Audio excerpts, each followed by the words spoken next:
Perusahaan investasi yang berbasis di London, Schroders, membuka opsi untuk menjual bisnisnya di Indonesia.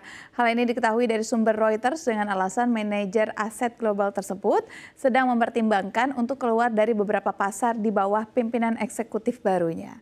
Rencana ini didorong oleh CEO dari Schroders, Richard Oldfield, yang mulai menjabat bulan lalu. Ia ingin memangkas unit-unit yang berkinerja buruk sebagai upaya untuk meningkatkan kembali kinerja setelah serangkaian pendapatan yang mengecewakan.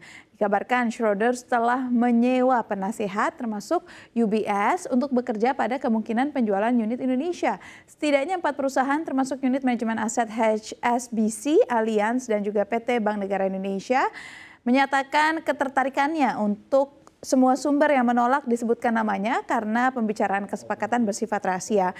UBS dan HSBC menolak berkomentar, sementara Allianz Global Investors mengatakan belum dapat memberikan komentar.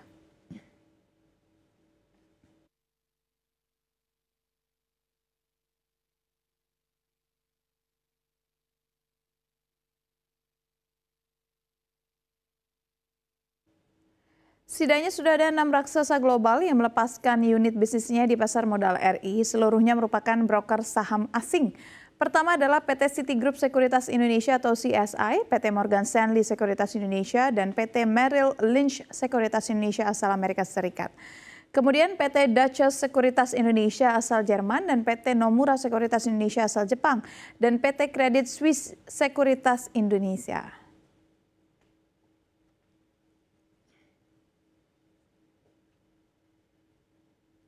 Saat ini bersama saya sudah ada Mas Ai dan juga Mbak Sefty. Mas Ai, kalau kita lihat saat ini raksasa global ini ramai-ramai hengkang dari pasar modal Indonesia. Yang terbaru adalah Schroders yang menyatakan akan melepas bisnisnya di pasar modal tanah air. Nah, ini apakah karena pasar di Indonesia udah nggak terlalu menarik bagi investor asing atau seperti apa?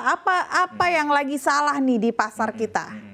Ya, gosip-gosipnya sih para fund manager asing dari Eropa dan Amerika ini dia nggak bisa bersaing sama fund manager lokal. Kenapa? Karena memang di Indonesia sendiri memang unik ya.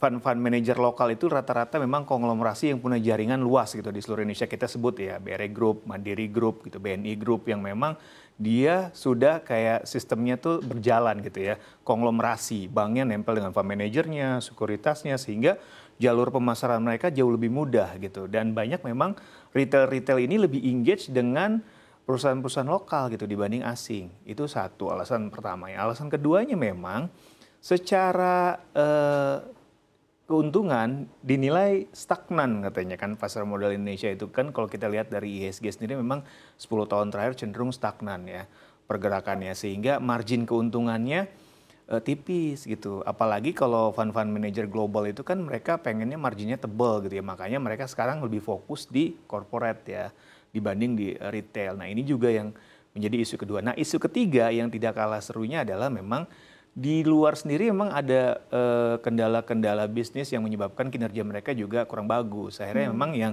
tadi ya dinilai kurang bagus itu di layoff lah gitu ya, termasuk di Indonesia sendiri yang dianggap kurang prospektif gitu ya. Dan banyak memang fund gede itu juga melakukan efisiensi kan. Dia menutup, sebenarnya nggak hanya di Indonesia, di beberapa wilayah ya, terutama memang di Asia itu dianggapnya tidak menarik lagi.